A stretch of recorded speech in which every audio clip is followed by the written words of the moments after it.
So we're going to discuss fear and trembling. We talked about doing a podcast. You said this was your favorite. I thought we might start with I've got a little 2-page summary here. I will read it, you jump in, and then we'll kind of introduce ourselves as things go on.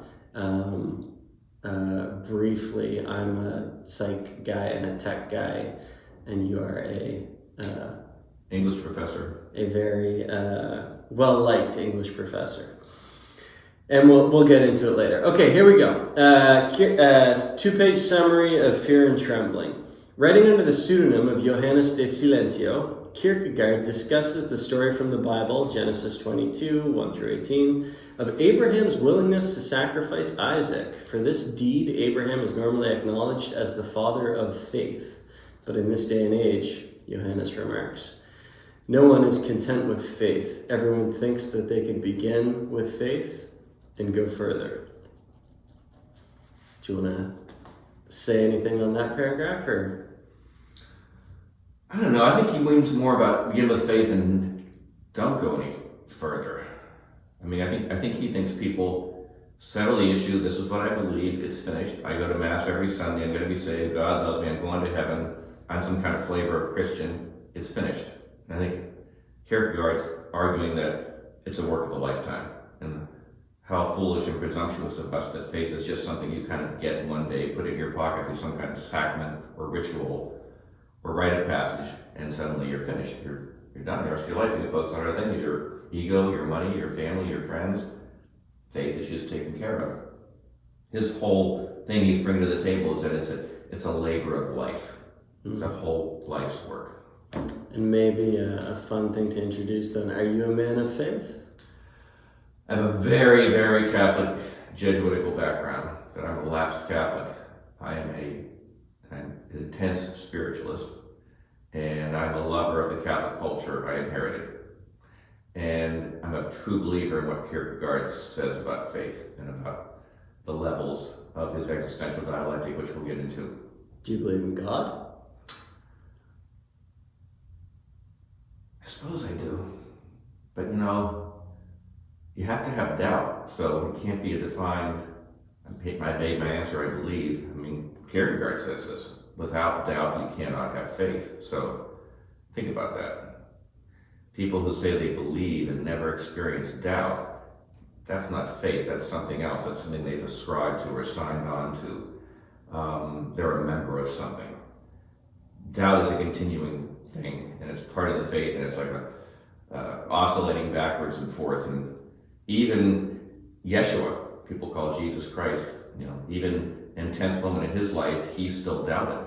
Father, take this cup from me. And I don't know if I can go through with this. And what if I don't rise from the dead? And he didn't know for sure he was going to rise from the dead. I mean, he had these beliefs. So Kierkegaard says faith begins where reason leaves off. So once you don't have reason, faith is a struggle, and I think doubt is there all the time. So I would say, yes, I believe, but knowing that I'm going through, like many people do, an oscillation between faith and doubt. And that people that don't have doubt, sorry to tell you this, if you don't have doubt, you really don't have faith. You have something else. So did Abraham have doubt? Abraham is filled with doubt, yeah. And dread and anxiety. At the same time, he believed. I mean, what makes Abraham great is he actually believed as the knife was coming down that he was going to get his son back. Now, he didn't know that. If he knew it, then he's not great. If he knew it, he's just slicing and dicing and, there's nothing there. He's, I got to get through this thing and my son will be back to me tomorrow. And he's not great. He's just an executioner with some kind of Walt Disney fantasy. So, did he know he was going to get his son back? No. Did he believe he was? Yes. And that belief is what Kierkegaard reflects on in the book, that just kind of blows his mind. I don't know how, Abraham has to believe he's going to get him back and love his son as the knife is coming down, and love God who's asked him to do this. Imagine having all those feelings all at once. If he doesn't love God, then he's just an executioner. You know, if he doesn't believe he's going to get Isaac back, he's just a murderer. So he has to believe he's going to get him back, love God, love the action, love the son, all at the same time. That's what makes him a knight of faith. And you said dread and anxiety, and might as well point out for anyone who's using this as a shortcut to the book that the fear and trembling in the title is that dread and anxiety that you mentioned, right? Yeah. Let's do the story really quickly before we do the next paragraph. Can you summarize it in a few sentences? The story of Abraham. Well, let me just say this about that. When I read this for the first time, I didn't know what this book was because I'm a literature professor, trained in 19th century British and classical Greece. And it wasn't a novel, it's not an essay, it's not a poem. So the first thing I was thinking, what is this? I'm answering your question. That's fine. And I read it, I said, wow, he just keeps retelling the story of Abraham and Isaac over and over again. And you know this because you're a much better musician than I am. It felt like a musical piece where somebody does a variation on a theme by Bach or something. It seems like the book is written musically, variations upon variations. He keeps coming back again and again and retelling the story again and again. But in essence, you know, Abraham's 112 years old. Sarah's about 100. So she's 50 years past menopause. And they haven't had a son. And he had a son with his servant, the Egyptian servant, Hagar. And that son was Ishmael. And Ishmael ends up being the person from which the whole Muslim nation rises, right? But eventually, miraculously, after he has to have a male heir, so he has a child with his servant, and then miraculously, at age 100, he's 112, Sarah gets pregnant. So it's this miraculous, you know, conception, and you can think of Jesus, Mary, Joseph as a kind of analog going on here with that. And they're very happy now. We have a son with Sarah. It's a miracle. He's a miracle baby. And Hagar, I'm guessing Hagar and Isaac play together as half-brothers. But when he turns 12, and this Ishmael and Isaac, sorry. What did I say? Hagar. Ishmael and Isaac play together, yeah. And then, you know, it's interesting. It's the age. Isaac's 12, so it's that rite of passage age. And purportedly, God visits him and says, I have something you need to do. You need to take your son Isaac up on the mountain, and you need to sacrifice him to me. You know, that's what you need to do. And he's already changed Abraham's name to Abraham, and he's told him he's going to make him a father of a great nation. And he's given this miraculous son, so why does he now want him to take him up on top of the mountain and sacrifice him? So Abraham goes along with it, tells Sarah they're just going on a camping trip for a couple days, and off they go to Mount Moriah, and it's a 3-day journey. So everything here is significant. You know, 3 days. 3 days are throughout the Bible, the New Testament and the Old Testament, the Christian Bible and the Hebrew Bible. The idea of the journey is there, the journey to the mountain, and on the way they have their servants with them. And when they finally get, after 3 days, to the bottom of the mountain, the servants are told to stay there, and Abraham and Isaac go up the mountain alone. What Kierkegaard is interested in is the 3 days. What's going through Abraham's mind, the 3-day journey from his house to the base of Mount Moriah. What has to be going through it is, oh my gosh, I have to sacrifice my son. I don't want to do this. I love my son. How can this go on? And the dread and anxiety, that's what makes Abraham great. I mean, Kierkegaard says in a later essay, near the end of his life, an essay on dread, that the greater the dread, the greater the person. So one of the things Kierkegaard and many of us readers are in awe of is that state of dread that Abraham goes through in that 3-day journey. Not unlike the dread that Yeshua goes to, knowing the Romans are coming, knowing they're going to whip him, crucify him, mock him, put a crown of thorns on. The dread is so intense that when Yeshua was in the Garden of Gethsemane after the apostles have fallen asleep and just before the Romans come, in one of the 4 Gospels, it's recorded that he sweats blood. So to sweat blood, I mean, try that, Johnny. You know, you've got to be in a state of intense dread. So eventually they go up the mountain, and Isaac says, Father, you know, there's nothing to sacrifice. What are we doing up the mountain? And Abraham says, you know, God will supply something to us. And he makes Isaac pick up wood as they go up the mountain, and he makes Isaac carry the wood, which seems a little sadistic. Isaac's carrying the very wood upon which Abraham's going to build a pyre, upon which he's going to lay his son with his slit throat on this funeral pyre, and Isaac has to carry the wood. What kind of fooked up person would do that, right? But, the typological connection is to Yeshua, Jesus carrying the cross, up Gethsemane. So there's all these parallels from the story of Abraham and Isaac and God and Jesus, the two sacrifices. And one of them is theocentric and one of them is anthrocentric. Which is which, Johnny?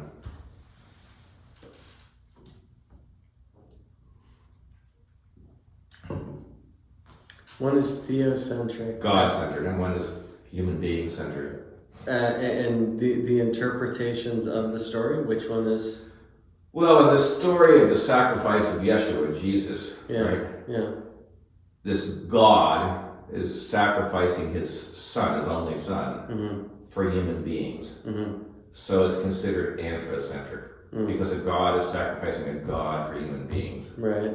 Whereas Abraham and Isaac, a man is sacrificing a man for God, so it's theocentric. Got it. That kind of stuff drives theologians crazy, But anyway, they wrap up the story at the top of the mountain.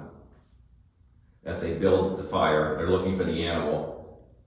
In all the paintings and depictions we have, Abraham rises up the knife and he's just ready to bring it down and slice Isaac's throat. And at the last second, an angel comes and stops his hand.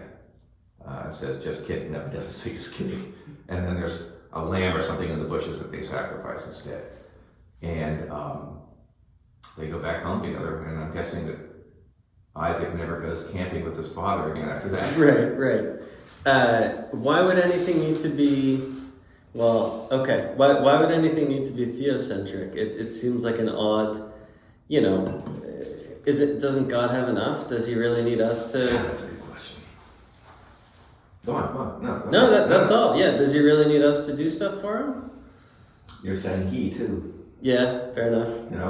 That's evolution. I've been teaching 43 years, and I used to say he, and I've been teaching this for a long time.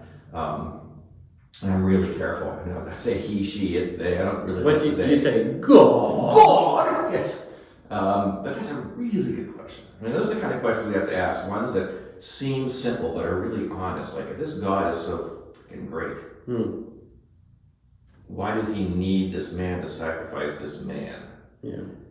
I have the answer. He's a sadist for asking. Giving him this miracle son, and then the kid's 12, sacrificing me. Only a sadist would do that. And Abraham was a willing murderer. There you go. And this is probably the single most important story for Christians, for Jews, and for Muslims. Three great Western religions. Yes. I do have an answer to it all. I've been waiting to get an answer to this for 43 years. Today's your day.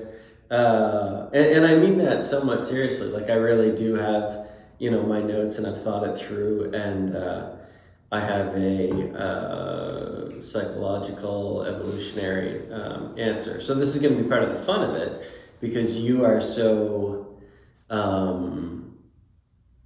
passionate about transcendence, and so on that, like, I think you live your life on that edge between, living a normal life and doing things, and just kind of stepping into the insanity, just putting a toe or a leg or whatever, and just to see what's going to happen, right? Yeah. And to follow. I don't. It's not so much an Abraham thing. I mean, we'll get into it, but it's you have these weird instincts to try new things or to approach somebody in a weird way. So, concrete example: we play tennis. Girl is walking by. You're 60, probably 4 then. You're 67 now. I don't know if I want to hear this story. She's probably 22, which is, you're used to your students. We're picking up a ball that, was at the edge of the court, and she's on the phone, and you go, hey, through the fence, who are you talking to? And she stops, and she goes, my boyfriend. And you say, tell him to come play tennis. And she goes, okay. And then she walks off. And as we're leaving the tennis court, she waves to you and she goes, hey. And she's on the court playing tennis with her boyfriend. You know, and she was just innocently walking her dog before. Yeah, she was, and now she wants to be friends with you because you accosted her in this playful manner, very similar to what you do when we go ocean swimming, and you see a boat and you say, "I want to swim to the boat," and you swim up to the boat and you ask them for. I don't ask them. You tell them it's time for Bloody Marys. Right. Yeah. Where the hell's my Bloody Mary? So you are, and of course you wrote.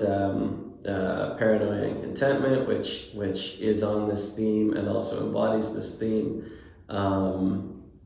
So I really am going to antagonize you here with some attempts at certainty, and we'll see where it gets us. Just for the record, I think Johnny's right about the edge, but I think Johnny's on the edge in his own way, in a more introverted, quiet way. Mine's just an extroverted version, but I feel it every morning when I get up, and sometimes it's late morning when I get up, and then the edginess of, what am I doing? Why am I getting up? Why am I going on?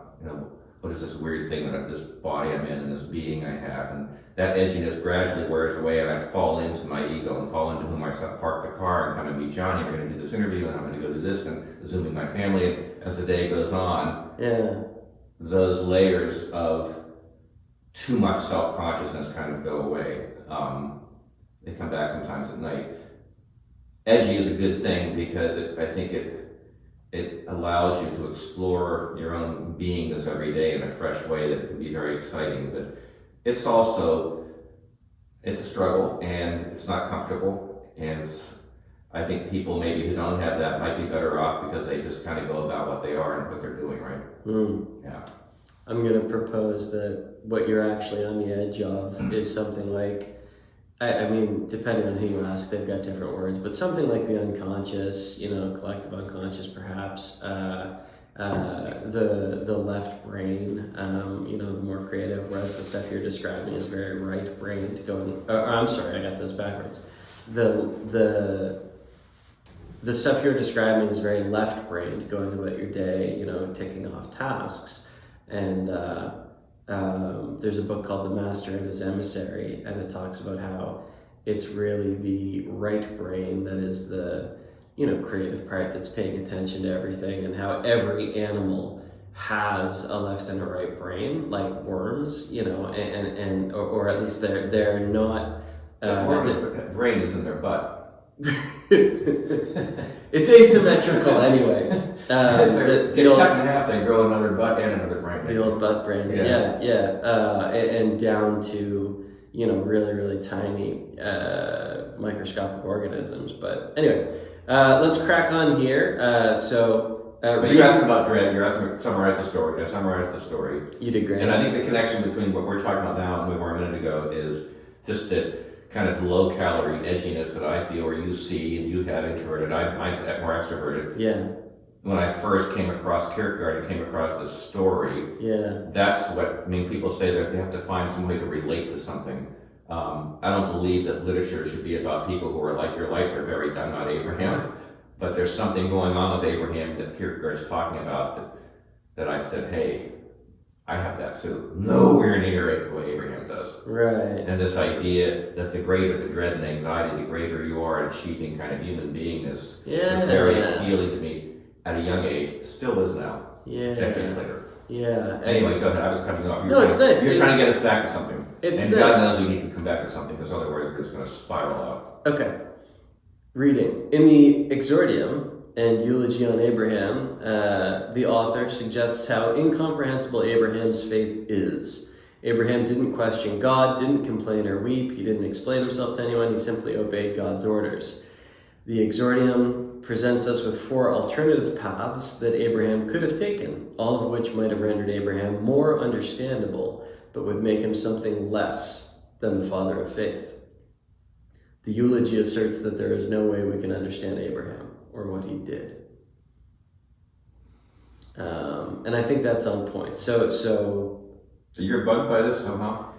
No, not really. No, I just have I guess I can get into it. Well, just so the audience knows, whoever's out there, we have very different backgrounds here, right? So I've been teaching 43 years, and I teach both literature and philosophy. Yeah. Johnny's coming much more from a psychological background. And I'm less more interdisciplinary. Yeah, So less I've of been an teaching academic. Fear and Trembling for decades and written on Kierkegaard, and I'm actually about to start a new book, which we can talk about at some point, using Kierkegaard as the base. Jonny's coming to it with a much more kind of open curiosity and wide-ranging intellectual background. Is that fair? Sure. Okay, go ahead. What you said you want to get? So God came down to Abraham, and we will get, but I like breaking this up a little bit. It's fun this way. God came down to Abraham and said, okay, you got to go kill Isaac. Take him up the mountain and kill him. What does that mean, right? Like, did cartoon God like float down in a cloud, and did Abraham see cartoon God? And Abraham was like, hey, cartoon God. And cartoon God was like, Abraham, do this. Or did Abraham hear a voice in his head? Or did he just like have a gut feeling that it was time to go kill his son? He just woke up in the middle of the night. He's like, something's telling me that I should kill my son. So when God talks to people, what does it mean, right? I don't think the writers of these things weren't idiots, and I don't think that they meant that cartoon God, suddenly entered stage left and was like, hey, I love the idea of cartoon God. And it's interesting because Jonny has a 2-year-old and I have a 21-year-old daughter. So we're in different phases of our lives and parenting. So I think part of the reason you're coming up with cartoon God is because you have a 2-year-old. But it's a really good, I really like that because I think, and when I teach this at Cal Poly, sometimes in a large lecture, there's always maybe 20% that are pretty serious Christians. And if I make light of anything like that, cartoon God, they're already like, because they're so often entrenched in what they believe. I don't know if they really believe it because they're not questioning, there's no doubt that they have a hard time with this being questioned or made light of. Me saying, Abraham is a murderer and God is a sadist, that just flips them out. Yeah. After we have a really honest discussion over 2 or 3 hours of lecture, they're in a more comfortable place. But those are the questions they need to ask. What happens? Is it a cartoon God? Does Abraham hear a voice? Is it a dream? Is Abraham a schizophrenic? That's a really key thing, to find the line between being a genius and being insane, being a prophet, being a madman. Where is that line? And you mentioned one of my earlier books, Paranoia and Contentment, that the whole book is about the fine line between prophet and madness. What is Abraham? Is he a madman? Is he a murderer? Or is he this incredible seer prophet who ends up being the father of the 3 great Western religions? Probably the greatest man to have lived in the history of the Western world. Most important person. And this is the most important moment. That's why I tell my students we have to deal with the story. You can't just dismiss it. Like I was told in 2nd grade, don't worry about the story, it's no big deal. Abraham loves his son so much. Abraham loves God so much. He just loves God so much. He will sacrifice his son because Abraham had such faith. In fact, let's give him the nickname, the father of faith. He's a great man of faith. It's a great story. He's willing to do this. He loves God. We're finished. Let's move on. Let's talk about Jonah and the whale. That was your 2nd grade Catholic education. Yes. They didn't want to go there. He's a great man of faith and he loves God so much. Let's move on. And I didn't in 2nd grade. I wish I would have thought, wait a minute, sister. Yeah. He's tying his thumb, about to slit his throat. This is child abuse. He's a murderer. If you took one of your friends up on top of Vicious Peak for a beer, for a little hike after work, and suddenly took a knife out and tied him up and tried to slit his throat and said, God told you to do this, at the last second you changed your mind. Yeah. And your friend goes to the police, they're going to charge you with attempted murder, which is the same as murder. If you say, well, I didn't do it, it doesn't matter. Yeah. So let's stick with that, because that's really important. Is it a dream? Is it a voice? Is he crazy? How do we know the difference between Abraham and Jim Jones, who starts a cult and has everybody drink Kool-Aid and over 300 people die? And he was talking about my hairdresser. When she cuts my hair, she's telling me, I was talking to God the other day. If people say they were talking to a demon or talking to, I don't know, you had a talk with Martin Luther King or John F. Kennedy or something, and I think you might be losing your mind. But if you say, I was talking to God last night, nobody says you're losing your mind if you talk to God. Yeah. So let me put forward a hypothesis, and this is going to be just sensible, grounded psychology. is it about cartoon God? 'Cause I really like cartoon God. Yeah, and I don't care. It can be a high def 3D, in your face, touchable God too. But it's like equally weird any which way to conceive it as a. But what?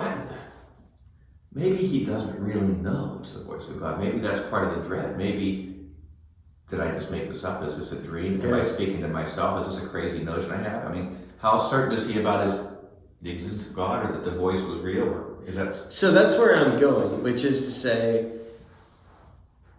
I'm going to say that the voice of God is your conscience or your deep, your unconscious, something in you. So let's,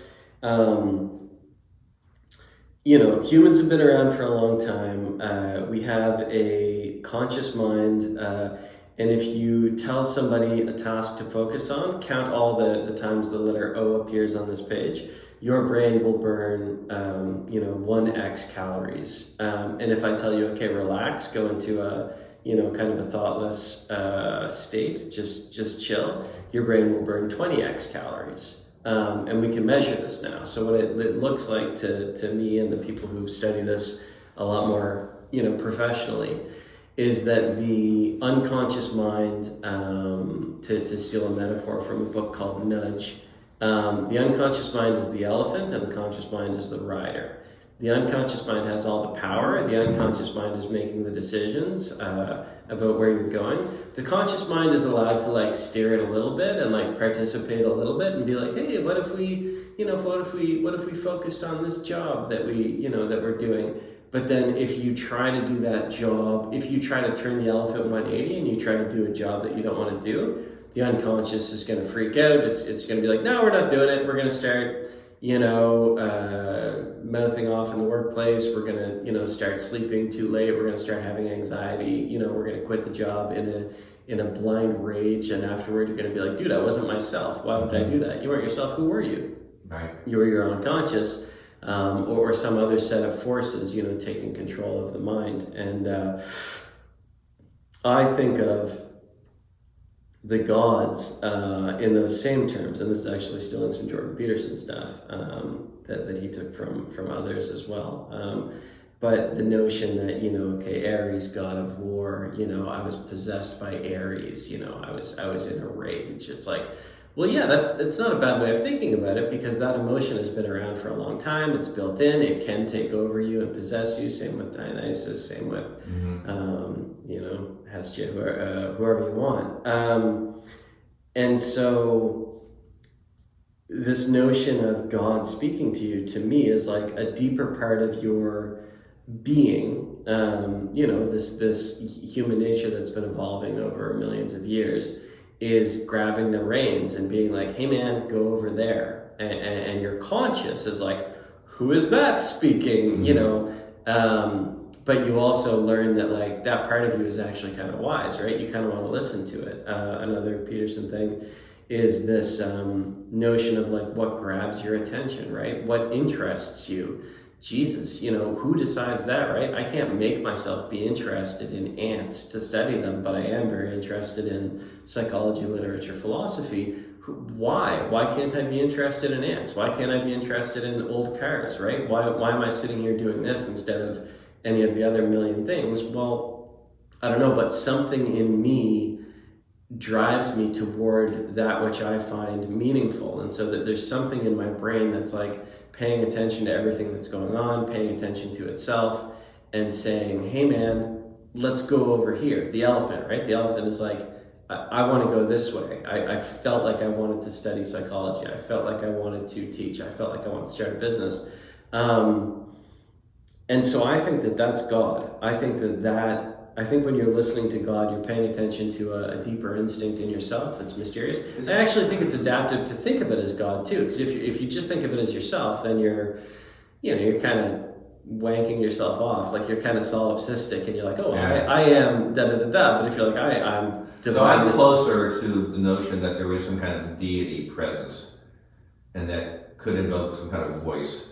Whereas you're absolutely certain there's no other deity, and the voice of God is almost always coming from the subconscious.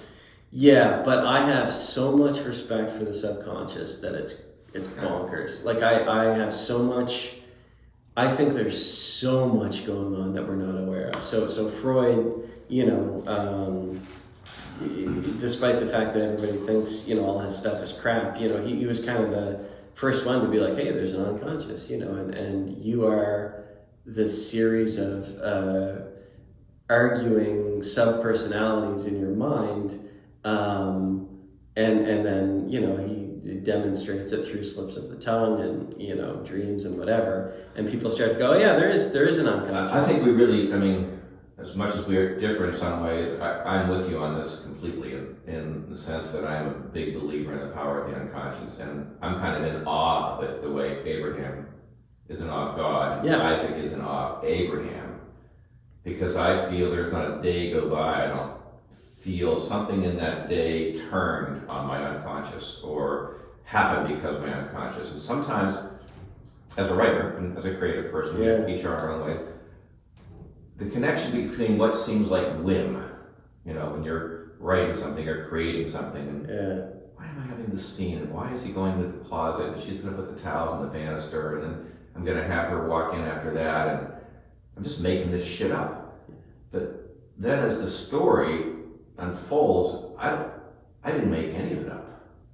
This is the way it had to go, and this inner part of me knew it before my outer part did. Yeah. And what seems like whim to my consciousness is the man on the elephant trying to direct me to write this. And I'm a really, really big believer, absolutely really, that great art results from a really strong subconscious part of you that is so far ahead of the conscious part. The conscious part is just catching up. And I think that's what art is. Art is trying to catch up, and the unconscious is way ahead of you. Yeah. And in terms of novels and stories and characters, the characters are there, and we're trying to catch up to what they're saying and doing before it's lost. It's like Coleridge trying to write down Kubla Khan before the dream disappears. Yeah. Because he says he could have written hundreds and hundreds and hundreds of lines. He ends up with 58 lines because so much of it got away. Right. And, some of our greatest artists talk like that. Blake says, I've never written anything.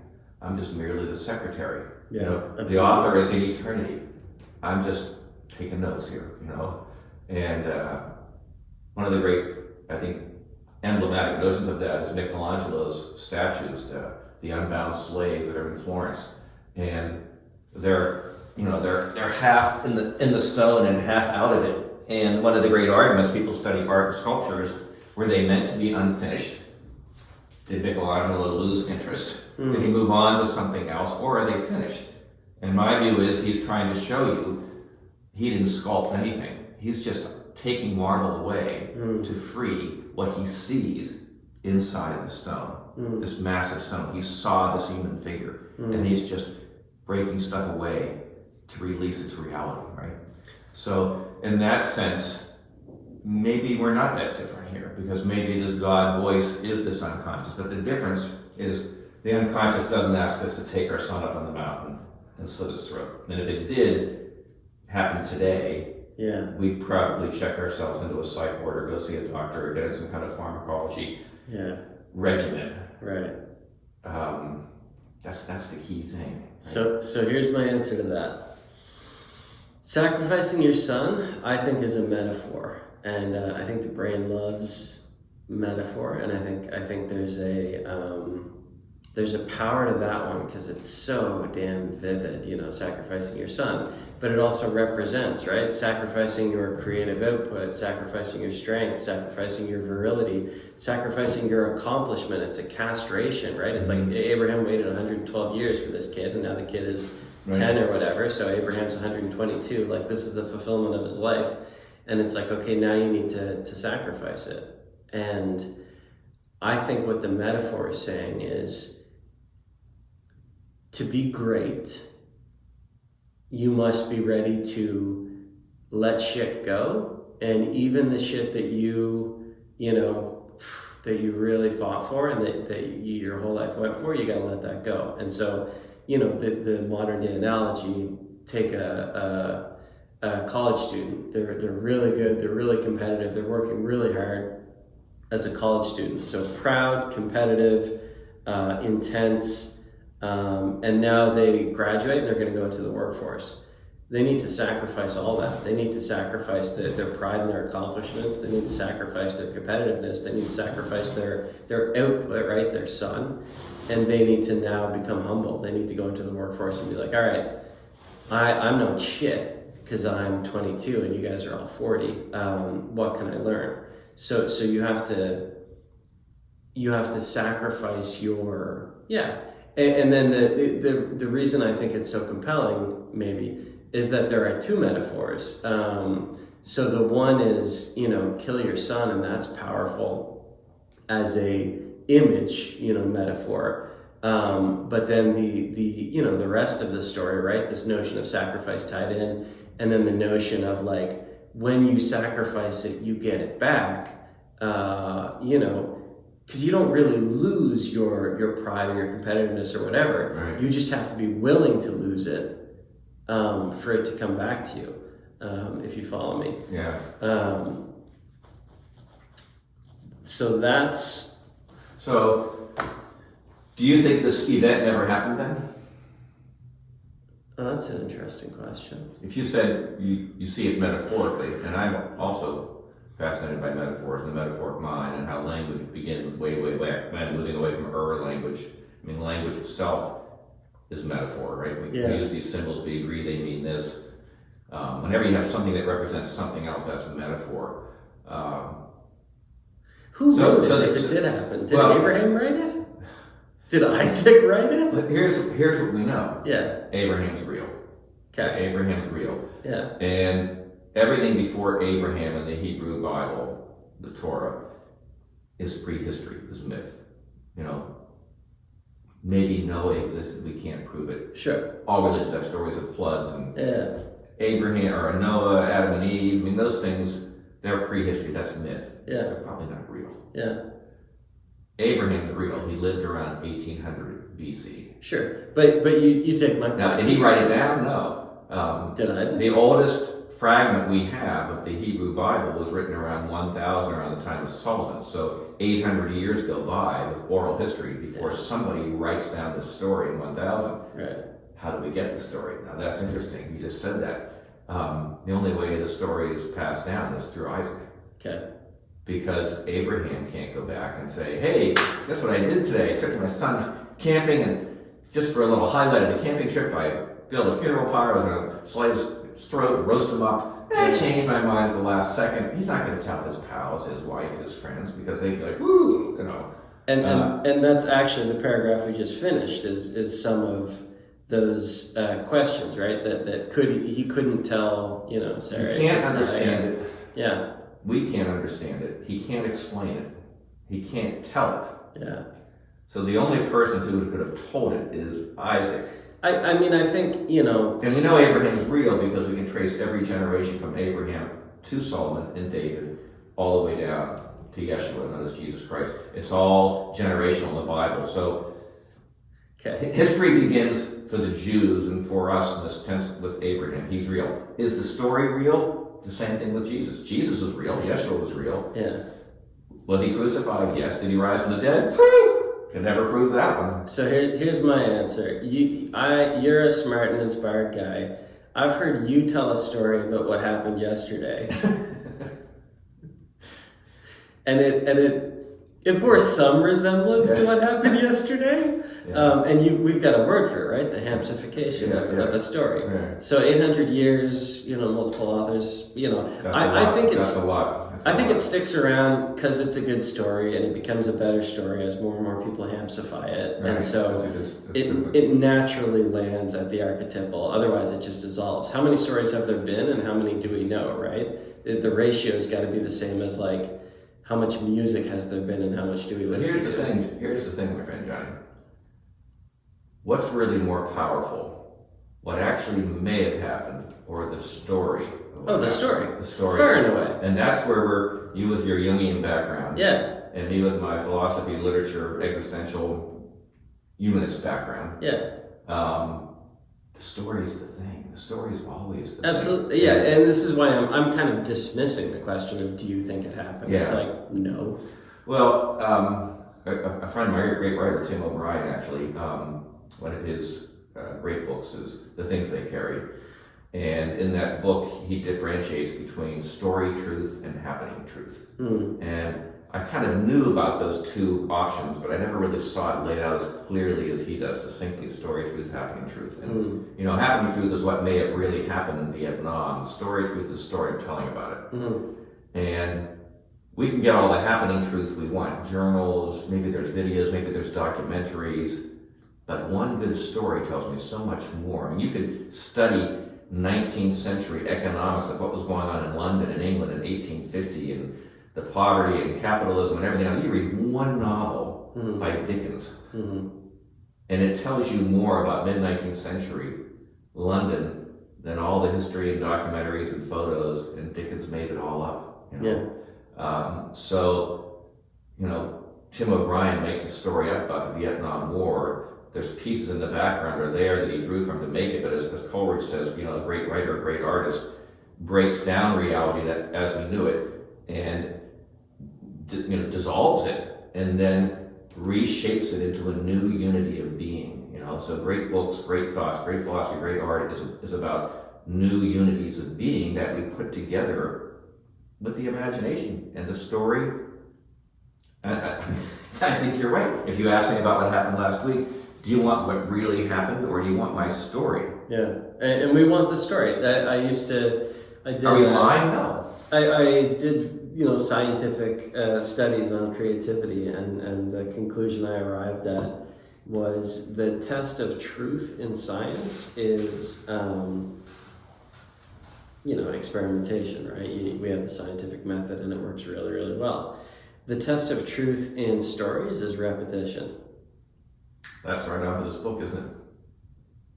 That's what? That's right on for this book because he repeats the story of Abraham and Isaac over and over and over. I suppose, but you know, I could write. Let's say I write a book, you know, and I could repeat the same thing over and over in that book. But if nobody else repeats my book, nobody else reads my book, nobody else retells a story in an oral tradition, right, then the story has fallen flat. And so, if a story is retold, repeated, it means that there's something to it that is gripping the imagination, that is gripping the mind, that is true, because it's you know, kind of archetypally true, you know, right down to Disney, I think.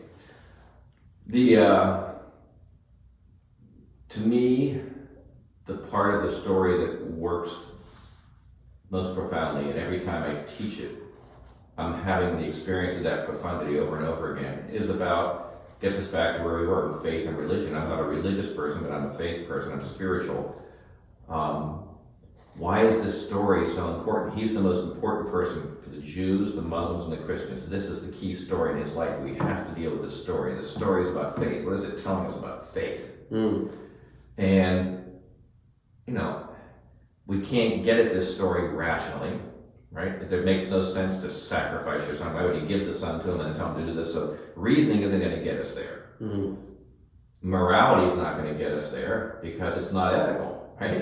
And some people say, well, maybe way back in 1800 it was okay because all civilizations at some point did human sacrifice. We know for a fact the Jews in 1800 BC were no longer doing human sacrifices. So we can't get it ethically and we can't get it logically. And this is what Kierkegaard talks about in Fear and Trembling. We know it's this temporary suspension of the rational and the temporary suspension of the ethical to get to the moment when the knife is coming down, right?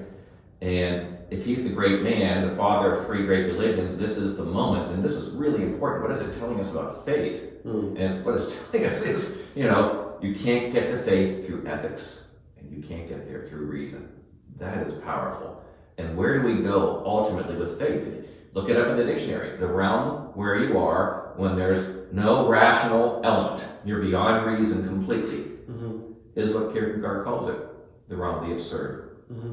And when that knife is coming down, Abraham has moved into the realm of the absurd. Now I know that word is overused, but if it makes no rational sense, you know. So what is Kierkegaard saying? And this is the great point for me. Faith exists in the realm of the absurd. You can't get to faith through reason. So these people that proselytize and knock on your door and trying to convince you to join this religion and that religion, they try and argue rationally, you're never going to get there. That's not faith. It's brainwashing. It's a cult. It's something else. faith lives in the realm of the absurd. So if you have a religious friend, you go up to them and you say, hey, I hear you're really getting into your religion lately. And they say, yeah. You say, well, that's just great. How do you like being in the realm of the absurd? Your religion is totally freaking absurd. They should say, thank you. Because, Kierkegaard says faith begins where reason leaves off. We can't get there rationally. The whole thing suspends ethics and reason.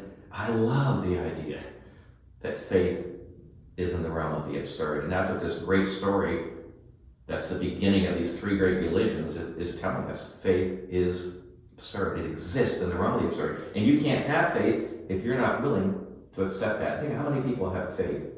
And they never for a second thought about that their faith exists in the realm of the absurd. They would be outraged. Right. They've never gone to a party with a stuffed animal, the rear end of a stuffed animal stuffed up their bum, like one of our friends who loves the absurd. There's a saying I like, I forget, it's all progress depends on the unreasonable man. And I'm going to butcher this, right? The reasonable man bends himself to the world, the unreasonable man attempts to bend the world to himself. Yes, I forget who said that. Therefore, all progress. And then there's a William Makepeace Thackeray, which is Thackeray, attacking is the only secret. Dare it and the world will succumb, or if it beats you sometimes, dare it again. And it's just like, But to me, that's the same thing. Faith lives in the absurd. So let's do this. Really, I'm going to read. Okay. So that's a really good point. But just really quickly, it's also the people who really make changes that seem to change culture and civilization. Many times in their life, they look like losers. Right. Christ is a loser. He lets himself be crucified. Socrates drinks the poison. Sylvia Plath puts her head in the oven. Nietzsche dies of tertiary syphilis. Yeah. I mean, they're either suicides or tragic things happen or they die. They look like total losers in their lifetime, but the losers ultimately are the ones that really change fundamentally what civilization is. Right. And I want to tie that, I'm going to move a little just to not shake the camera.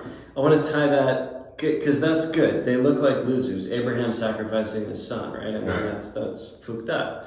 Le Petit Prince, The Little Prince, Antoine de Saint-Exupéry. I was trying to think of a book that I really like that has like weird shit in it. And you could use this for any popular story, any cartoon, any grim fairy tale, whatever. But in The Little Prince, this magical being comes down from a planet that's very small and has a sheep or it doesn't have sheep, it has baobabs and one rose on his planet, and he comes down and he sees all the other roses on Earth, and he's like, oh man, I thought my rose was unique, but it's not. There's all these roses on Earth.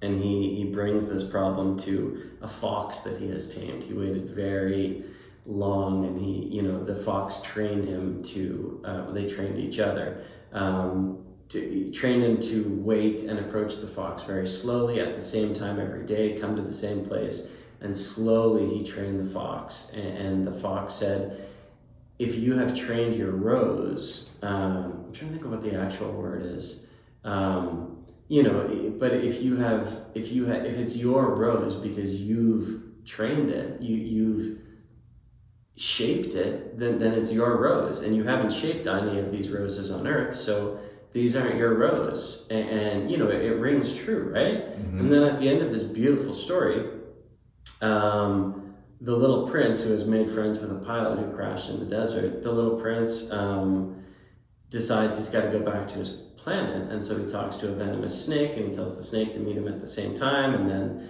he tells the pilot what he's going to do, and then when the pilot gets here, the pilot sees the flash of the snake biting the little prince, the deadly venomous snake biting the little prince, and then the little prince, it's a little vague, but the pilot carries the little prince away in his arms and says, okay, now sometimes when I look up at the stars, I hear the twinkle of,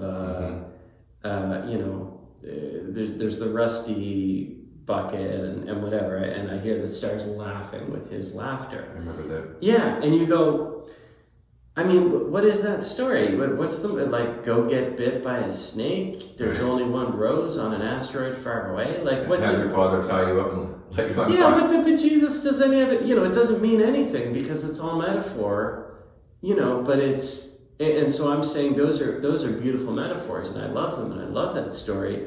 They're not as good as the Abraham metaphor. The Abraham metaphor is darker, hits harder, but it's still a metaphor, and yes, it's absurd in the same way as the fox and the rose and the stars laughing and whatever. Like, all of that is absurd. Abraham just goes like, a factor of 10 further into that realm. I think the brilliant part about the book is how he responds to exactly what you just said. I think Kierkegaard is thinking all of those things. He's fed up with the people in Copenhagen walking around on Sunday thinking they have faith, they're just going to church, they're mindless. He's fed up with bourgeois Christianity, with passivity of religion and everything, and he wants to see it as a life's work. And he needs to find a way to frame the Abraham and Isaac story. And we can't look at Abraham as a hero because heroes don't tie their son up and slit their throats. So one of the brilliant parts of the book is he differentiates between a hero, tragic hero, and the term he gives for Abraham, knight of faith. And I think that's really fundamental because we all get heroes. Presidents, Reagan's always telling stories about heroes, Yeah. Heroes act for what we believe, right? So you're with a bunch of Marines, there's 12 of you in the platoon, somebody throws a grenade in the tent, you decide to throw your body on the grenade and save the other 11. You're a hero, and what you did lines up with our ethics. That was a really good thing, Jonny, thank you. What you did in your action supports the ethics we believe. Okay, so heroes and tragic heroes act for our ethics. The odd thing about Abraham is knight of faith. What he's doing is not ethical. Okay, so a knight of faith takes an action that does not support our ethics. In fact, what's really interesting is what he's tempted to do is be ethical and not to. The temptation is to be ethical, not to be unethical. So a knight of faith we can't understand, he can't understand, he doesn't act for our ethics. It suspends our ethics for a moment, right, into this realm of the absurd. But how do we know, when a man's a knight of faith or a woman, and when they're a hero? Well, is he rewarded? Does he get Abraham? Does he get Isaac back? Does it support our ethics? Now, here's the difference. If he had come back and said, okay, I want to start a new cult. To get in my cult, you're going to take your son or daughter up on a mountain and threaten to sacrifice, and then you can join my cult. He goes back, he returns to being a good man, a good husband, a good father, a good Jew. He lives the ethical life. In other words, the actions of the knight of faith doesn't destroy the ethics that are important. Just for 1 second rises above it. He goes back and is an ethical man, which, gets to something I think we were planning on talking about today, which is Kierkegaard's existential dialectic, or what Kierkegaard calls the dialectic of self, in which there are 3 levels. I'll just throw this out there, you can get to it or move on. Yeah. But the 3 levels of the self are the aesthetic, the ethical, and the spiritual. And, we start out in the aesthetic world. What's good for me? What's fun? I want to sleep around. I want to do this. I want to try this drug. I want to run really fast. I want to travel here. I want to do this. I want to have lots of friends. Whatever it is. At some point, most human beings move into an ethical realm where they have duties to society, to families, to wives. You don't have to be married. You can have friends. You become part of this web of humanity. And you take on ethics, you believe in a certain amount of ethics, you like politicians to support your ethics. Yeah, show up to work. That's as far as you go for most people. And then they have a religion that they join and have on the side so they can get to heaven. But the third level is the spiritual. Here's the thing I love about Kierkegaard. You can't get to the spiritual through the ethical. You can only get to the spiritual by returning to the aesthetic as an individual, as a self. If you can get to the spiritual through the ethical, then the spiritual will be the same as the ethical. And Kierkegaard says that over and over and over again. You can't just take all the ethics that you believe are true and then say, that is God. Because then God is just the ethics you have, and therefore God doesn't exist, because he never existed. So somehow, and this is in one sentence, somehow God has to be above our ethics. In other words, God has to be above our highest idea of the good. Even things like love children, love your wife, take care of your family, love one another, turn the other cheek. Those are all great. This story is not saying overturn them. Abraham goes back to the ethical, but there is something higher. And something higher is faith, and you can't get there with your fraternity friends, with your group, with your church, or with your ethics. God does not equal the sum of our ethics. Yeah. I love that about the story. There's a George Carlin quote I really like where he's like, George Carlin? Oh, yeah. Yeah. He was my generation. Yeah, very angry, dark, Yeah. comedian. He says, I love people. I love people one-on-one. I love individual people. The second they get into a group, 2 of them, 5 of them, God forbid 10 of them, and so, because there's a self-righteous, ethical element that he tears apart institutions. And so I guess, my answer is no shit. That we need to go back to the individual to transcend the ethical, because stuff needs to evolve, right? Transcend the ethical to get to a higher level. Yeah. You're on a... So we're in agreement on this. Absolutely. Even though you didn't buy into the book very much, or Kierkegaard very much, or the story. I liked it. I liked where it was going. I think I have an explanation for it. I think it's time for you to talk about, because we only have about 10 minutes left, I think it's time for you to talk about your problems with the book, Jonny. Okay. Let me finish this. Oh, okay, my problems with the book are... Sorry, I didn't mean to direct this. No, you're good. Right, well, this you is sat what down we're doing. an hour ago. I felt that you had something you wanted to say about the book. To me, it's fairly obvious, right? Like these 2 metaphors are a neat trick that it sticks in your mind because there's the 2 metaphors. But this notion of like that you need to transcend the ethical to reach the spiritual. It's like, yeah, okay, we're on the savannah. God, I don't know what the right timeline is, but we're cavemen on the savannah. You're in your tribe. Everybody looks like you, right? Mm-hmm. What's an ethical rule? Don't hang out with anybody who doesn't look like you. God forbid somebody is a different size, has a different skin color, somebody you've never seen before. So the ethical rule is tribalism and racism. And that's the word of the ancient Bible, so the ancient Hebrew Bible. It's all tribalism. Sure, but I'm just giving this as an example of a ethical law that one individual needed to transcend. One open-minded person needed to say, hey, wait a minute. Right. Those different skin colored people, maybe they would like some of our antelope, and maybe they can give us some of their shields. Right. And everybody's like, you idiot, that's against the ethical laws of the tribe. And you're like, no, I really think this is a good idea. And then, God knows, maybe they string you up, right? But then you made a big enough fuss that the next person comes along and they're like, maybe that Hampsey guy was right, and maybe this next guy is right. And so yeah, it's like, no shit, you need to not stick to the group norms all the time, because how on earth... Well, it sounds like you're agreeing with the book. I do. When we sat down here an hour ago, I sensed that there was something that really bugged you about the book. I don't think it's as I love his style. I love his, he's like, oh, great Father Abraham, how did you... it's fun. But I don't think that there's... I don't think it's as mind-blowing as... Nietzsche or Jung, man. I'm just going to do this quick because I'll... Well, maybe we can sit down and talk about Nietzsche another time, and then Jung another time. Let me tell you what's cooking my noodle with Jung. Ion, he says, and this is going to be brief and butchered, but he says, like, we're nearing the end of the epoch of Christ, of Christianity, wherein, like, the good thing to be was like nice to other people and considerate and what have you. And so, like you said, it was very tribal, back in the Abrahamic times. Christ came along and said, everybody, be nice to each other. Everybody chill out. Stop being such Romans and murdering each other all the time. Let's be friends. Jung is saying that time is coming to an end, and it's time for the Antichrist period. And Jung dreads it, and he has a deep fear of modern science, but he thinks it's inevitable. And I actually think that's kind of true. And even at the Antichrist period, like that, it's not necessarily bad. And so here's what I would say.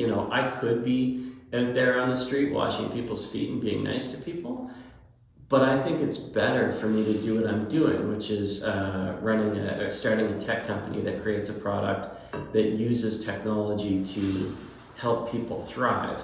It's not a Christian thing to do at all. I'm not really sacrificing myself. I'm not really helping the downtrodden. My product is designed, students, new moms, it'll initially go to people who can pay for it. And like everything, it'll move to more people, right? Google, the first people to have Google were the rich people, and now everybody has Google, and it's developing because of the audience, and technology is lifting people out of poverty, at an incredibly rapid rate. And so, Like I actually think that in some ways technology is anti-Christian, but also that it's positive, and that this is the next kind of era. But what does that have to do with you being bugged by the book? Well, nothing. I just think Jung, I can take Jung to a deeper level than I can take Nietzsche. So here, let me... Or Kierkegaard, you mean? Kierkegaard, yeah. So, okay, the collective unconscious is God, and it's better to think of it as God.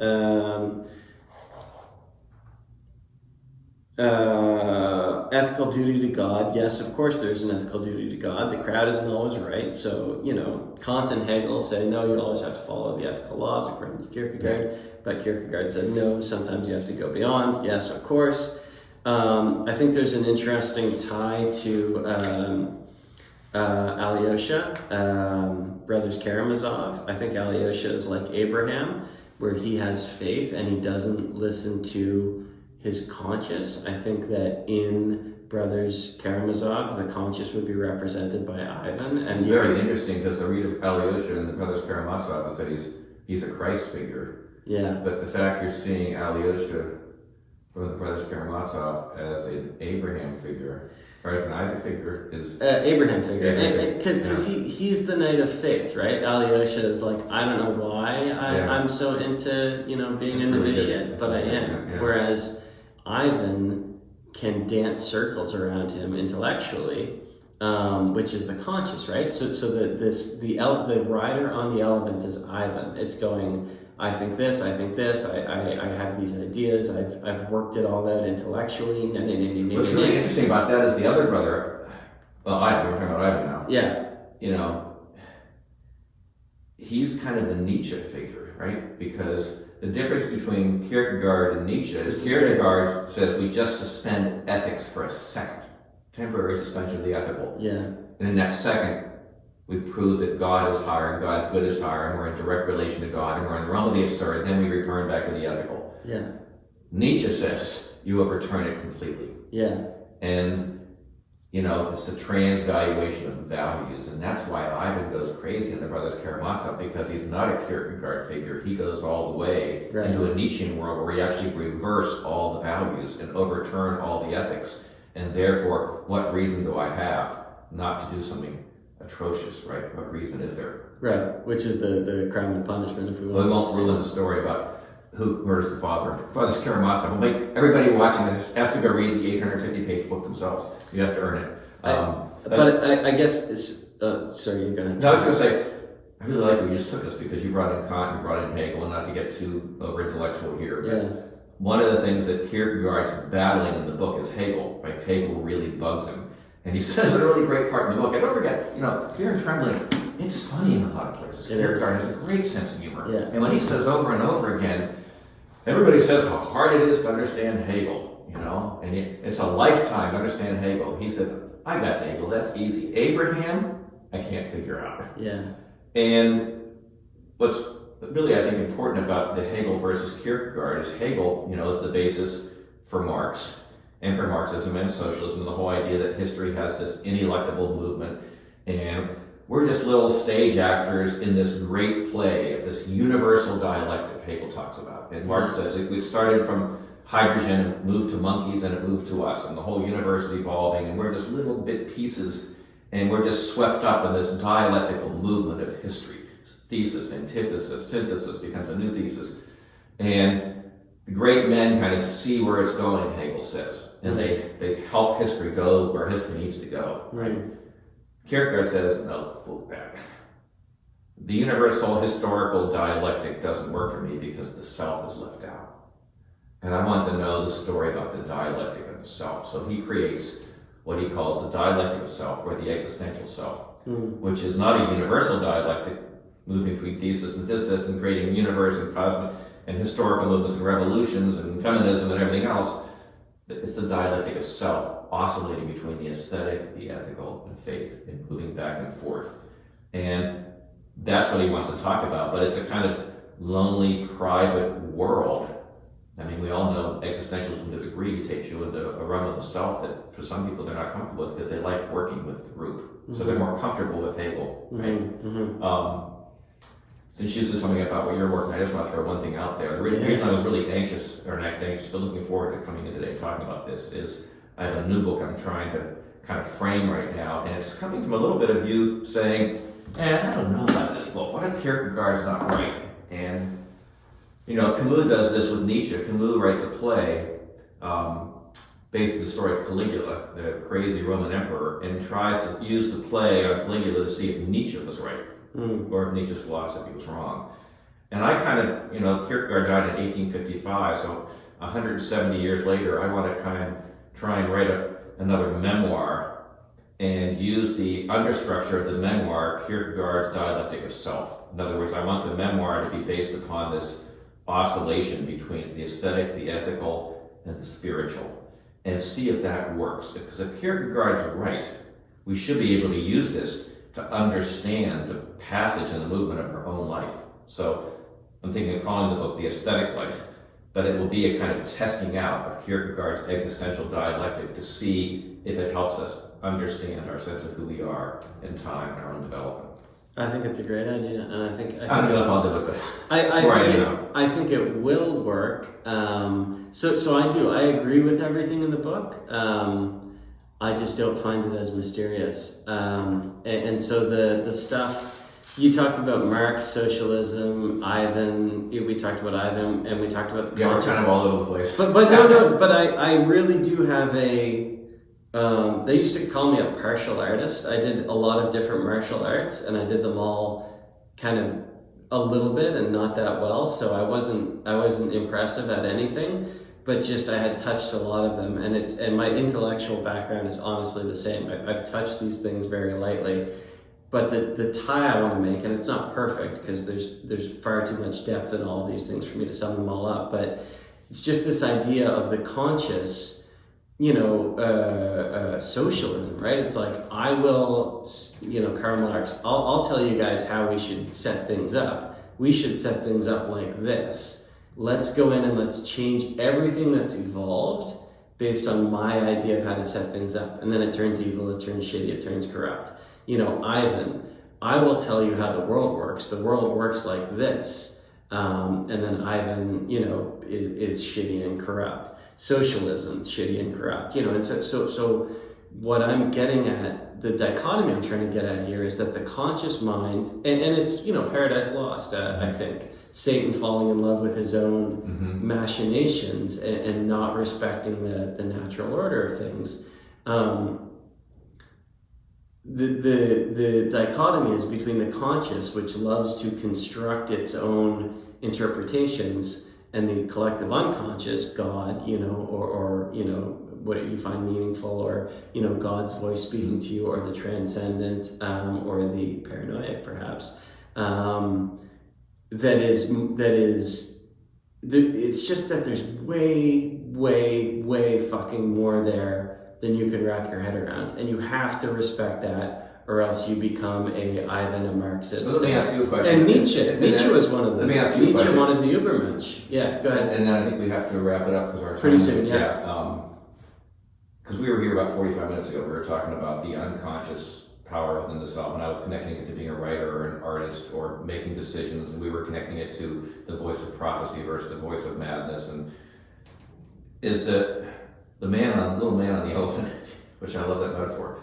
And something I really believe in. You can't say to yourself, I want to tap into my subconscious today. God damn it, I want to write something really well. It comes, Shelley says, it's like a flame that comes across, a wind that comes across the coals, and they flame up, and then it goes away, and you don't know when it's going to come again. And Coleridge was so upset because he thought the wind wasn't coming anymore, and he lost his inspiration. Yeah. My question is, how much when we feel or look back, for me it's almost always looking back, I don't feel the voice of the unconscious when it's happening because it's taken over, it's there. And then I see, oh yeah, that was that. How much of that is my particular unconscious self? And how much of it is connected to what you believe, this kind of collective conscious that Jung is talking about? So how much am I just kind of feeding off this floating universal unconscious, and how much of it is really just mine? So where are your edges? Are they at the edge of your skin? don't know, but I want to. Because aren't you influencing me right now? Because we're having a conversation. Oh, yeah, and my idea of my unconscious is there because all these edges have been broken down and connected to all these other things, so I can't really be my unconscious. So this is, that's what I'm getting at. I'm trying to do it in a cutesy Alan Watts kind of way. So my answer would be, it's like, yeah, John, it's your brain, but, your brain has evolved from, the millions of successful brains before you, and then your brain has taken in, not only what your little elephant rider conscious has thought, but your brain has taken in all of the looks that every student, gave you, and all of the smells and all of the pheromones and all of the, probably more wavelengths than we can process consciously. Like your brain has taken in so much bloody stuff, right, and chewed on it and knocked it up against, like it's got a feedback. I wrote a paper on free will saying that free will is a feedback loop inside the brain, where things are bouncing off each other in a manner that creates conscious or that creates complex emergent phenomenon. That's what consciousness actually is. And so, is it? How much of it is you and how much of it is everybody else? It's like, it's the same thing. There's no you separate from your experiences and your biology and everything that has gone in. And all of every Disney movie you watched, a million people, or I don't know, 1,000 people worked on that, and they all, and every book and a million people or God knows, millions of people decided that Kierkegaard was cool, and his brother, so Soren is cool, and his brother Boren is not cool. So Soren's stuff made it, but Boren's didn't, and so that's why Soren is in your head. Joyce has a great little take on that in a book that's unreadable, Finnegan's Wake. And if anybody ever tells you they've read it, they're a liar. It took him 17 years to write. He said it should take 17 years to read. But he has this little figure called HCE, and it stands for Here Comes Everybody. And every time in the book something unique may unfold, Here Comes Everybody comes along and just kind of washes it all into a muddle, and Borges has a great little 3-page essay. We can maybe read it and talk about that sometime. It would be great. Called Borges and I. And it's really about Borges' unconscious in the 3-page story, talking about, I keep coming up with all these great ideas for these essays, and any idea I come up with, Borges takes it over. He took over my fascination with numbers and my fascination with the suburbs. And, Borges takes all the credit, all the reputation, and everything I come up with, he takes it over. I don't even know who wrote this essay right now, me or Borges.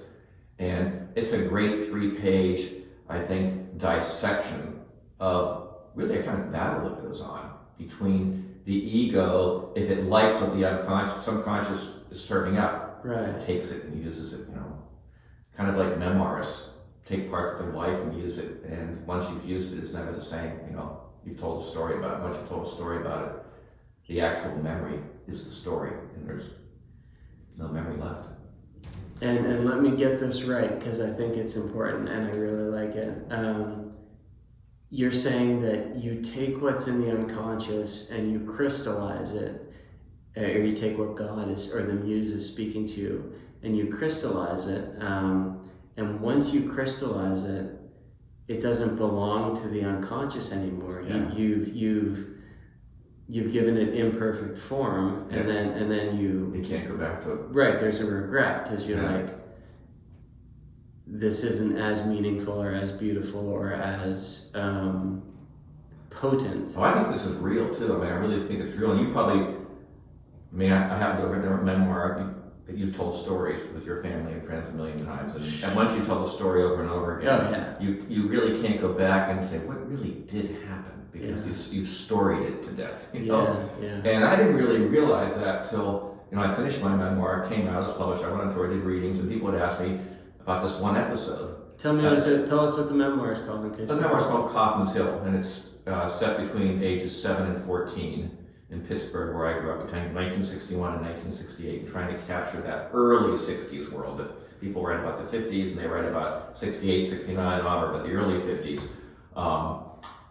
One of the, I think it's in chapter 2, in this, when I when Bancroft Press published it, they have fact checkers and they go and check everything, And I had it right. I had a memory of JFK got elected in 1960, of course. And in 62, he was going from West Virginia to Pittsburgh, and back then there was no freeways yet. Everything was a 4-lane road with streetlights, and there was no superhighways or anything. So he was actually going to go on this 4-lane road right by our house. Mm-hmm. And everybody was going out to see JFK. It was October 12th of 1962. And I ended up alone, which is perfect. I wasn't where the crowd was. Mm. And I didn't think he was coming. I thought it was bullshit. And I'm 8 years old, 7 or 8 years old. 62, I'm 8. And all of a sudden, there he comes. And I see the flags fluttering on the limousine first. And of course, the top is down, Mm. It's a beautiful, crisp fall day. And they're kind of sitting up with their feet on the back seat. They're kind of sitting on the trunk of the car, he and Jackie, and she's wearing this beige suit. And he had terrible problems with his neck and back. So when he turned, his whole body turned. And I remember him turning and waving. And I was the only one there. I'm looking around, he's waving like there's a crowd, Mm. And I remember it happened on the day that the clocks were turned back. It was a Sunday. Mm. And I waited for an hour because he was late because Kennedy, his people, screwed up the time change. Mm. So I put all this in the story. And people, when they did the reading, said this is our favorite part of the book. Because older people especially, the JFK memory, And it's only a couple pages long. And I really worked on those 3 or 4 pages to get it right. Now here's the thing. If I go back in my memory now and try and remember, like I did when I first wrote that down 10 years ago, Mm-hmm. all I can remember are the 3 pages I wrote in Coffman's Hill. Mm-hmm. The memory itself is gone. Mm-hmm. The layeredness, the gauziness, the kind of ineffable, doubtful, wonderful, rich, fertile part of the memory is all gone. All I see in my mind when I go back are the 3 pages I wrote. Mm-hmm.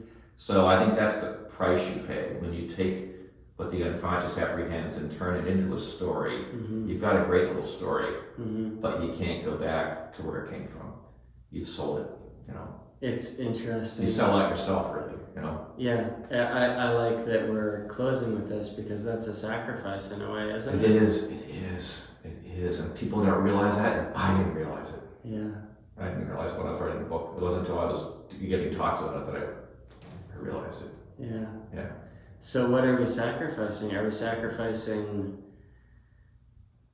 Because if We're that's sacrificing the memory of a self that was. So are we sacrificing God? If God is the unconscious and we're trying to pull from the unconscious to make something tangible, but we have to sacrifice the unconscious to make it tangible. So the story we're discussing is somebody sacrificing their progeny to God, but what we're ending on is sacrificing God to make it become your progeny. That's good. I'm trying to wrap us with a bow here. And that gets us back to, you've just brought together the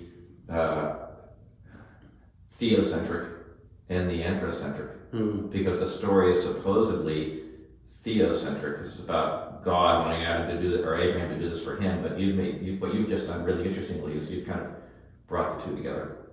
It's both theocentric and anthrocentric. If you say so. Yeah. Well, the man is making the sacrifice, and the idea of God is being sacrificed. Yeah. Okay.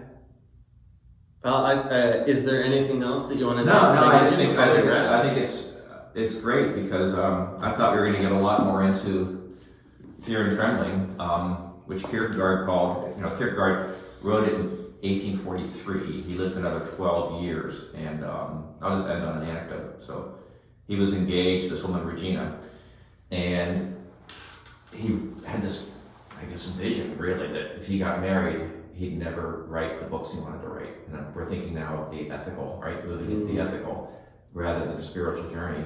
So he writes a book about him, supposedly it's a memoir about him seducing all these women. It's all lies. He makes it all up because he wants to look like a real slut. So Regina will say, I'm not going to marry you. You've slept with all these women. So it works. He writes the book called The Seducer's Diary, and she breaks off the engagement and she marries her teacher, Schlegel, and she has all kinds of kids. And he goes on and writes 10 books in 12 years and then dies, finished. He read every book he wanted and dies in 1855. But he looks back and he says, the best book I wrote, the best one, was Fear and Trembling. everything else came from that. Mm. And he had to sacrifice his marriage, Regina, and all that. So in a sense, his life is the story of Abraham and Isaac. Mm. Yeah. That's great. Anyways, thank you, Johnny. We'll do it again. Thank you, John. We'll do all kinds of other things we can do to bring in. And I like the way we start with something that we're focusing on, and then it kind of goes places, and then it comes back to kind of like in music where you do your little lead, where you have the development in the sonata, and then it always comes back to the opening melody. Absolutely. Good metaphor. Thank you. Thank you.